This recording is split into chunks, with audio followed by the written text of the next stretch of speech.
Number one, for people watching me online, the reason you got this odd angle is because I give me permission to tape me. Okay, because Westmont has these ridiculous rules about people not taping people for public reasons. I am a fan of tape for the same reason I am a fan of cops wearing body cams. I think that tape allows people to understand what is and is not happening in given places. So instead of there being a bunch of varying reports made, this is reflecting on me. Okay, so first of all, thanks to Young America's Foundation for sponsoring this event. Thanks to the Young America's Foundation group here on campus for putting it together. And I have to say that the administration has made this relatively tough. This is the first event that I've had to speak at where, and I've spoken at literally dozens of schools at this point, where the administration mandated that I be introduced and also talked off. So I'm an eminently dangerous man, clearly. Here's the note from the, let's see, who is this from? The Director of Campus Life, Dr. Dalmore, that went out earlier this week for people who haven't been following. We recognize that the speaker's views on diversity have been seen as controversial.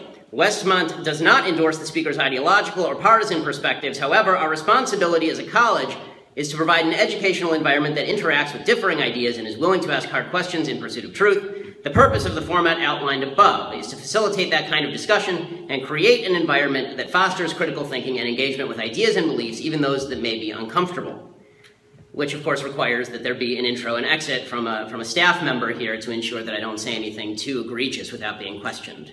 Because it's not like I've been doing this for most of my life. This letter, by the way, was met from, let's see, this professor. Is Bruce Fisk in the crowd? Do we have Bruce Fisk here?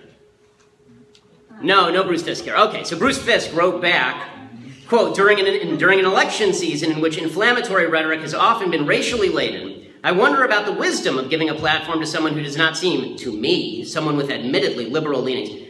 First of all, you're not liberal if you want to shut down other people. You're a leftist. It says, to be helping. I must assume that you did your homework and know what you are getting, and that you regard Shapiro as a positive conservative voice in our culture. I would welcome the chance to hear from you why you think this is the case. Well, Professor Fisk, welcome to America, where it turns out people can host speakers that you don't like. Speakers with whom you disagree. Speakers that you may have questions about. It turns out they don't have to justify to you why they're having me, any more than you have to justify why people's dollars are being spent on presumably your class. And I do wonder if the classes at this university that are leftist are accompanied by introductions from professors, other professors, to ensure that nobody is offended. So, with those preliminaries out of the way, and thank you, by the way, all for coming and finding your way here. I hear that the administration conveniently forgot to put out signs directing people to the actual event, so that's wonderful as well. And by the way, I look forward to the administration chartering Young America's Foundation for next year, because I hear that after last year there was some hubbub about chartering the group because it was too controversial and too terrible when you had David Horowitz. This, of course, would be ideological submission and an attempt to quash ideology, so I certainly hope that the administration here will not do that with a good-hearted group of students who simply wish to present an alternative point of view. Okay, so here's what we're actually going to talk about with those preliminaries out of the way. And it's so long as my arm doesn't get tired here. Good thing I've been working out.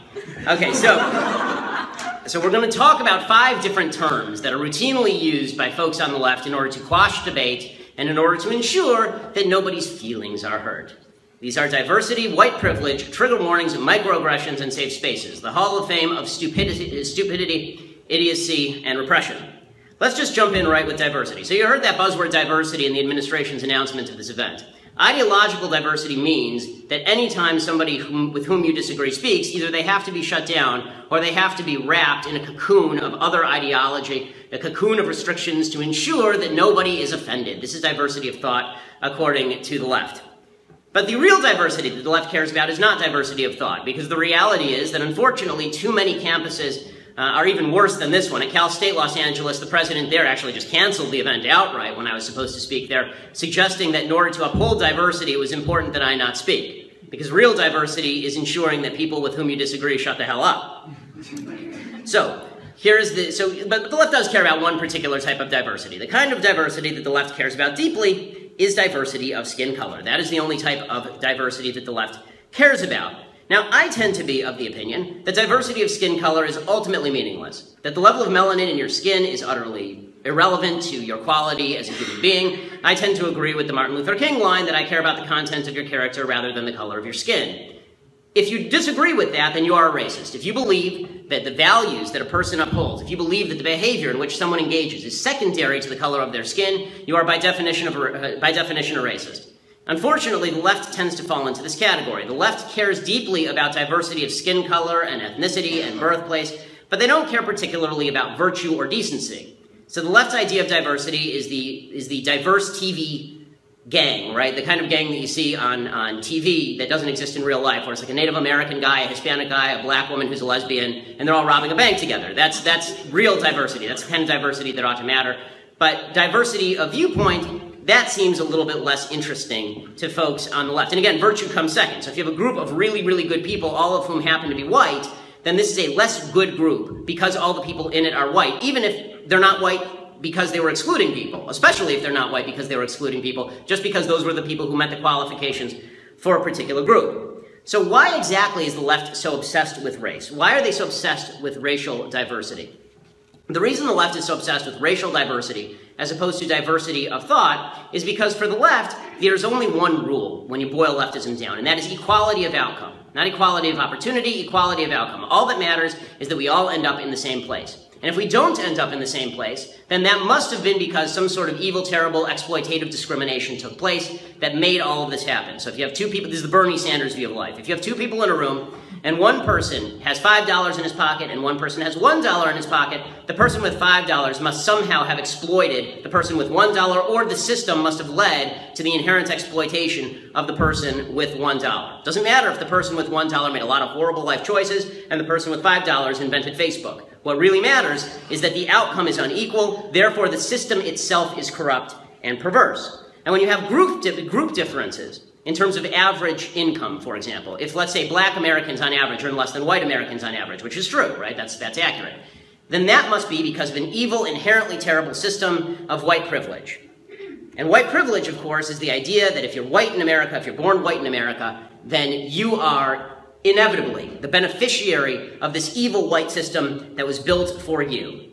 Individualism goes by the wayside under this rubric. Individualism is insufficient because, again, we don't all end up in the same place. We have to tear down this white privilege idea, right? White privilege must be torn down. Now, this is very seductive to people on all sides of the ethnic and racial divide. If you are an ethnic minority and you're underperforming individually, it's very convenient to be able to blame white privilege for the fact that you're underperforming in some way. You just get to claim that the system has exploited you, or that your neighborhood has been exploited by the evil white oppressive system, and voila, all responsibility for individual action resulting in good results, all of that is gone. And for white folks, it's also pretty seductive, because the reality is that if you're a white, heterosexual, cisgender male, if you're one of these people who is obviously the beneficiary of this white privilege, then you can't get out of this, right? You're stuck with this. You were born into it. You're stuck with this no matter what you do. But white privilege offers you a way out of this dilemma, the dilemma that says that you're evil just because of how you were born, right? The way to get out of this is to just proclaim from the rooftops your white privilege. All you have to really do is just go out there and proclaim that your success, it's all due to these long dead people who designed a system that was designed to benefit you. Right? All you have to do is scourge yourself. You take out an actual scourge and you shout mea culpa, mea maxima culpa, and then everybody just says, okay, well, I guess you're all right now, you're one of us, because you've recognized your own white privilege. And anytime you want to say anything about a standard of behavior that applies to all, then you just say, well, I'm not going to say that anymore because obviously I've been too ensconced in my white privilege to be able to speak about that. This is the purest form of identity politics. It's the same sort of identity politics that says a man can't comment about abortion because obviously a man doesn't have a womb, unless, of course, a man thinks he's a woman, in which case things just get incredibly confusing because he doesn't have a womb, but he still wants to talk about abortion. So what do we do? So this white privilege idea has gained lots of credence and credibility on campus, and it's also dead wrong. It's dead wrong. Okay, the fact is that the reason in a free modern America, I'm not talking about 50 years ago, 60 years ago when Jim Crow laws were in place, I'm not talking about 150 years ago when slavery was in place, I'm talking about now. Now, for people my age, I'm talking about young black people. The idea that you are failing in society because of some endemic system of white privilege is nonsense. The real reason certain people win and certain people lose in American society, in any free society with equal rules, is because some people make bad decisions and some people make good decisions. Okay, individuals that make good decisions end up with better results. Individuals that make bad decisions end up with universally terrible results. This isn't to say there's no such thing as privilege. There is, but it's called what I've termed decision privilege. Turns out that in a free system, your decisions have an impact on your outcome. So for example, here's the greatest privilege in American life. It's the two-parent family privilege. If you live in a household with two parents, you are privileged. You're privileged because your parents made good decisions. And if you choose to get married and then give birth and have a baby, then your child will be privileged. So here's the reality. For black couples, right? Blacks are obviously the oppressed underclass in this white privilege system. For black couples who have a kid, right? For two-parent households, the poverty rate in the United States is 7%. 7. The poverty rate for white single mothers is 22% in the United States.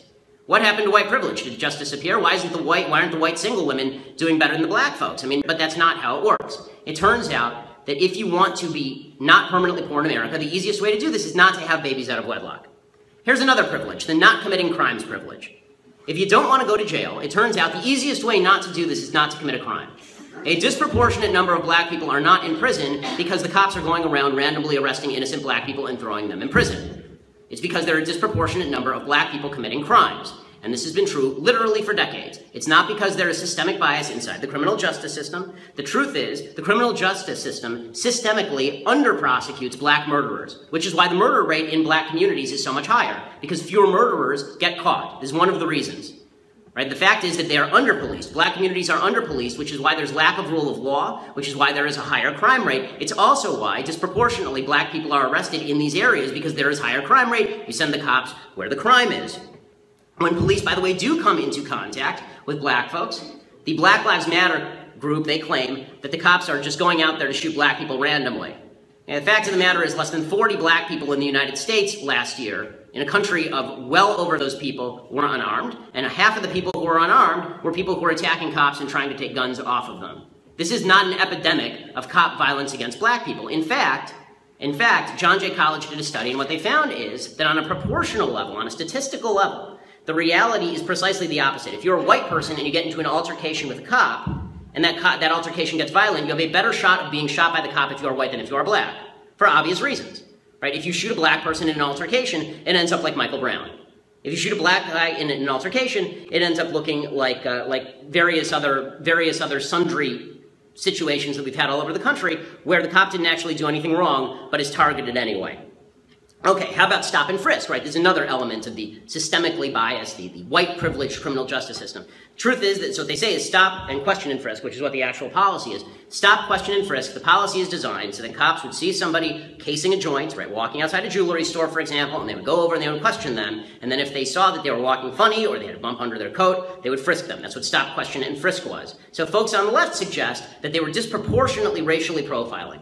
The reality is precisely the opposite. Again, between January and June 2008, 98% of all gun assailants in New York City, which is where stop and frisk became prominent, 98%, 98, okay, were black or Hispanic. The percentage of people who were black or Hispanic who were actually pulled over for stop and frisk by the cops during that same period was 85%. So the cops were actually over stopping and frisking white people. How about pulling people over for speeding? How about the idea that there is this white privilege with regard to cops, for some odd reason, love pulling over black people, right? This is the idea. The cops are desperate to pull over black people who are speeding. Well, in New Jersey, there was a federal lawsuit filed against the state of New Jersey for racial profiling, right? For driving while black. There's only one problem. They did a federal study. It's a federal study commissioned under the first black president, Bill Clinton, right? And what they found is that 25% of all speeders in the state of New Jersey were black, and 23% of drivers who were actually stopped for speeding were black.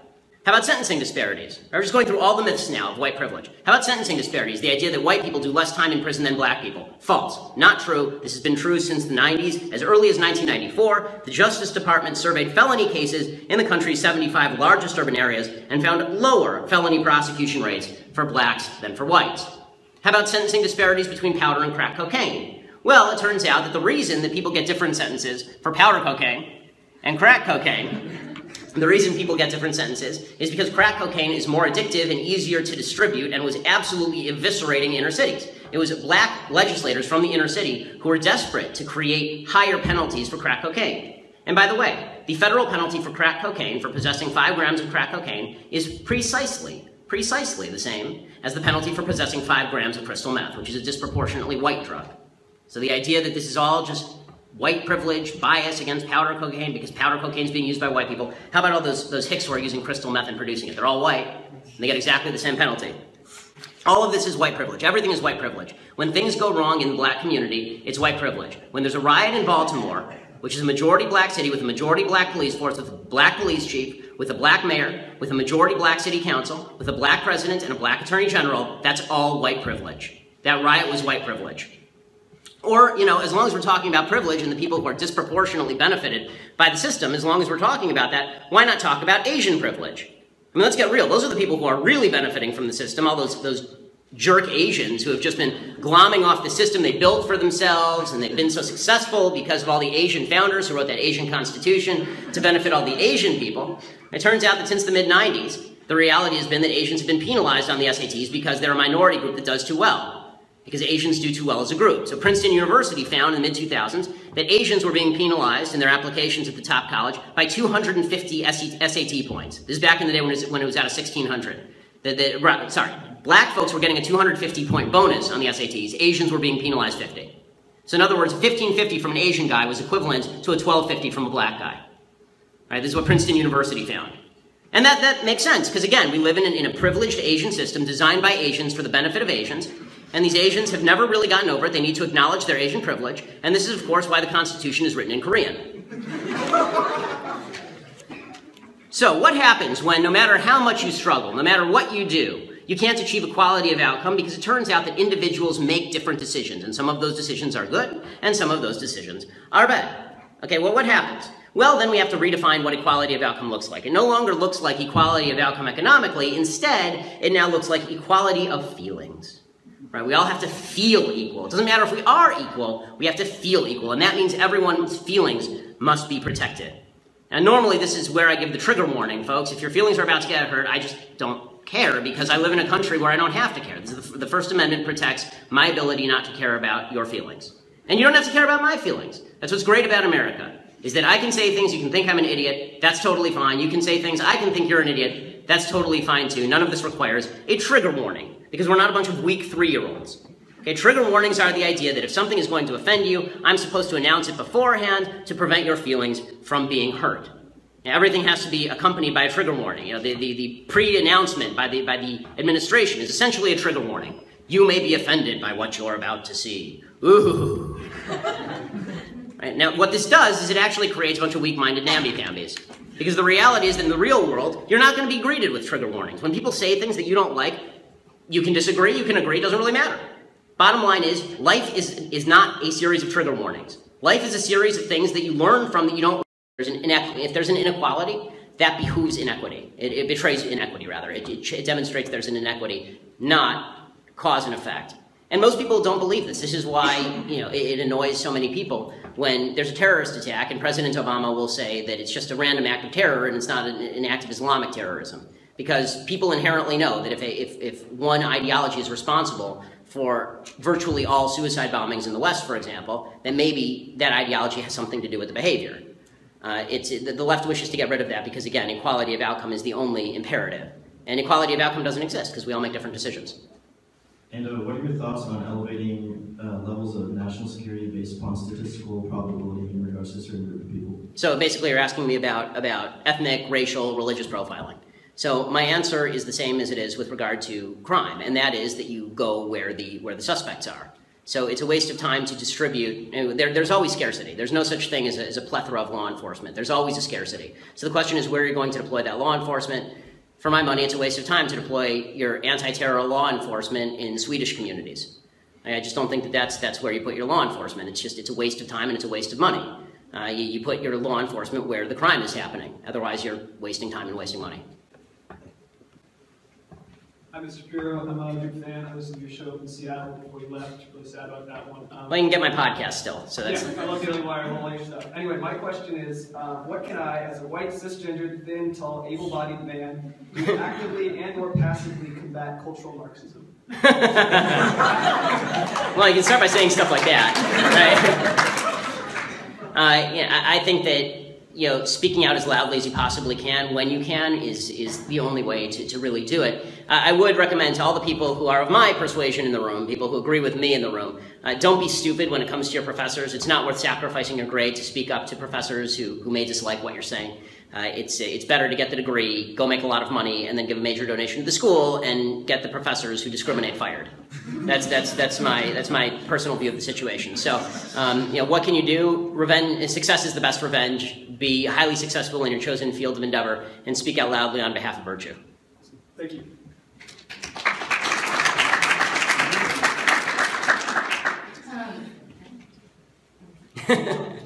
So you claim that your second virtue is that you want to be able to speak without getting punched in the face, right? Yeah, I'm big on that. Okay. How do you respond to Trump condoning violent behavior? Trump is a horrible human being. I mean, if you haven't been following me, I'm the guy who goes on national television and calls Donald Trump a smoking garbage heap of human debris. I mean, I really think Trump's a bad guy, and it's why if it comes down to a general election between Trump and Hillary, I will stay home, or I'll vote third party. I'm a never Trump person. I will not vote for Donald Trump. He's a personal authoritarian. He doesn't care about policy. He doesn't care about conservatism. All he cares about is the glorification of Donald Trump and the trumping of America. And I will never vote for a person who takes my ideology and treats it like Hannibal Lecter, cannibalizing it and then wearing its face around like a mask. I'm not going to do that.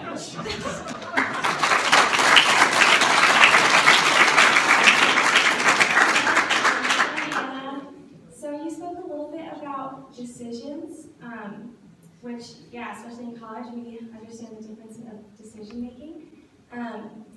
My question is, you were raised in Los Angeles. Mm-hmm. Where did you grow up in Los Angeles? Burbank in North Hollywood. Okay. And what high school did you graduate from? I went to a private high school. Called? It was called Yeshiva University of Los Angeles, private Jewish high school. Do you know the demographics of that high school? Upper class. And wholly Jewish. It was a Jewish high school. 91% white, I believe, if not higher. It's not, I mean, just statistically, it's not possible for it to be 100% or higher. But beyond that, Jews are not all white, just so you know. In fact, half of Jews are Middle Eastern. I'm not saying that it's 91%. I'm not talking about whether the Jews or not. I'm married to a non-white Jew. Okay. Right, she's Moroccan. So, and you went to a couple different colleges? Mm-hmm. Well, I went to one, and then I went to law school, yeah. Did you have to work in high school? Did I have a job in high school? No. Okay. No. And did you put yourself through college? Yes. Fully? I paid my own way in college. Good for you. Do you have any kids? Is this going anywhere, or at the end you bring out my family and this is where is your life?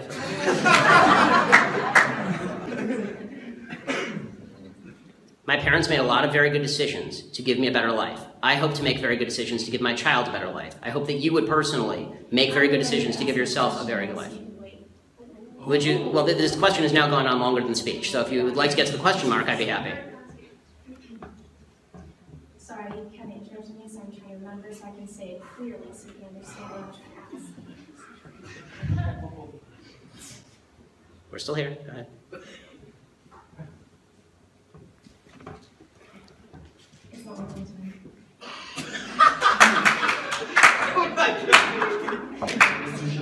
Well, then it wasn't worth mine. In the beginning of your lecture, you said in passing, you said to disregard the last 50 to 60 years of United States history. No, I said that institutionalized racism, Jim Crow, ended in the 1960s. Okay, well, building off that, how do you expect to address today's issues while so easily dismissing the events that led up to today's climate? So every history has impact on individuals, for all individuals. The question is, what do we do now? Right? Do we create discriminatory government policies that hurt when they're supposed to help? Or do we set a level institutional playing field with equal law for everyone, which is the ideal? The problem is this. I mean, you can pick any minority group in the United States, and most minority groups in the United States have had negative experiences at the beginning in the United States. You know, I don't like playing identity politics, but the fact is that there was a time in the United States when people of my ilk, people of the tribe, we were not welcome in country clubs, right? I mean, 70 years ago, not that long ago, 70 years ago, you know, my extended family was being murdered in Europe, right? 100 years ago, my family was getting here, and in, well, 1908, 1907, they were getting here, and they had literally nothing and didn't speak the language. And they were treated badly. I mean, this is not unique. History is a nasty place. The question is, what are you going to do now to rise above that? And the only way for people to rise above their history, the only way to rise above the challenges that their parents and grandparents face is for them to make individual good decisions. And what I see from the left is excusing people for making very bad individual decisions on the basis that history has been unkind. So if you're willing to agree, how about this? If you're willing to agree with me that that people should make individual good decisions, like don't have babies out of wedlock, right? And these are there's no white man with a gun forcing a black guy to get a black girl pregnant and then leave her. It's not happening. Okay, these are people making individual bad decisions. Okay? If you're willing to agree with me that individuals ought to make individually good decisions, and that we ought to foster people making individually good decisions, and that individual responsibility is the key to encouraging people to make those individually good decisions, then I'm happy to talk about as much history as you want. But if history is being used as an excuse for people to make very bad decisions and then complain about the consequences of those decisions, I'm utterly uninterested. Okay, no, if I could just sure. Question.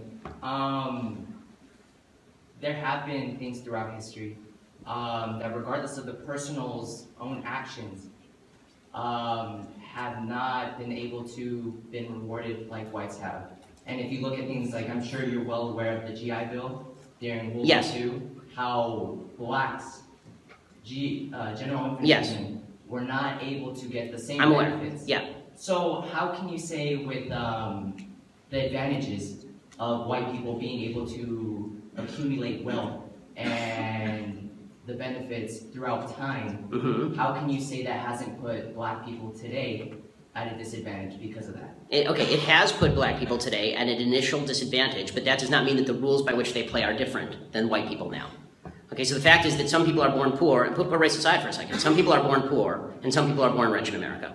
Right? We can acknowledge this. Some people are born poor, and some people are born rich. That does not mean that, number one, the poor people have a right to go to the rich people and take away their money, because that's called theft.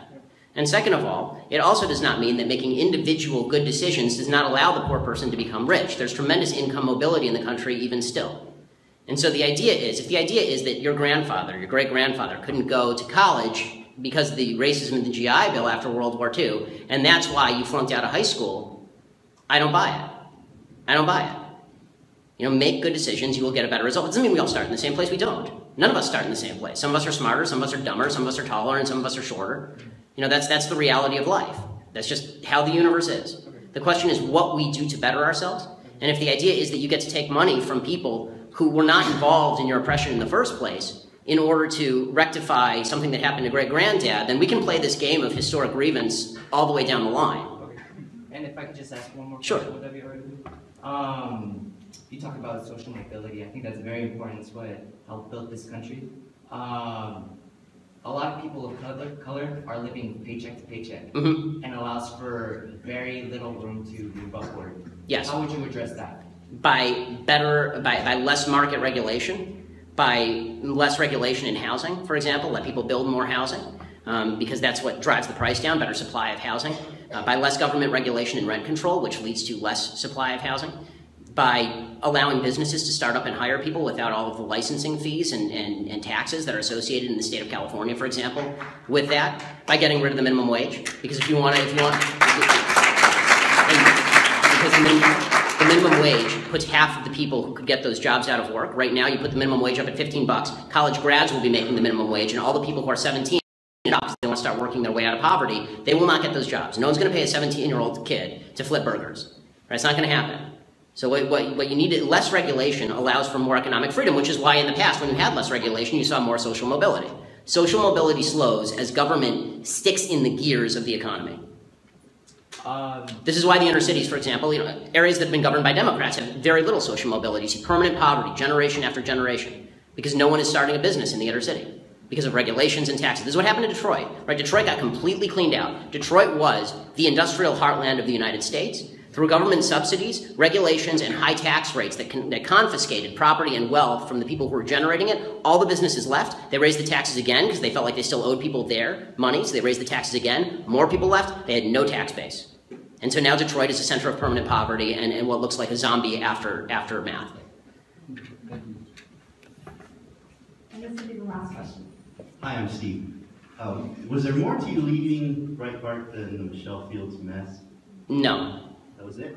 No, it was you know, as I said in my public statements at the time, and I won't say more for legal reasons, but as I said at the time, I believed that she was not treated properly by her employer, and for a very, very political reason, and I didn't feel that was right, so I took off. Thank you. All right, and I have one last question. Sure. If you don't mind me asking, who will you be supporting in the 2016 presidential election? Well, when the primaries get here, I will be voting for Ted Cruz. You know, assuming that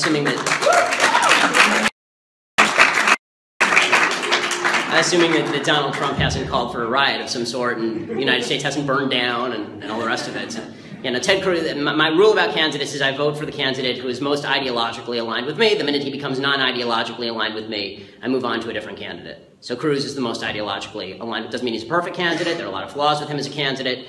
He you know, speaks like a Baptist preacher, which is not the world's greatest campaign strategy. You know, he speaks like a constitutional lawyer. He doesn't tend to make moral arguments. He tends to make efficiency arguments. You know, he's got a lot of flaws as a candidate, but his belief system is very much aligned with mine. And so he's, you know, assuming that everything goes forward as it currently is, I will vote for Cruz. If you know, Cruz is out, then I'll vote for any of the other Republicans who are still in, which I assume is delusional John Kasich.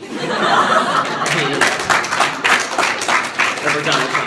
For the life of me, if John Kasich doesn't get the vice presidential nod, I don't know what in the world he's doing. The man is off his meds if he's just sticking around for no reason whatsoever. It's pretty incredible. But yeah, so that's my view of the presidential election. And you know, when this whole thing started.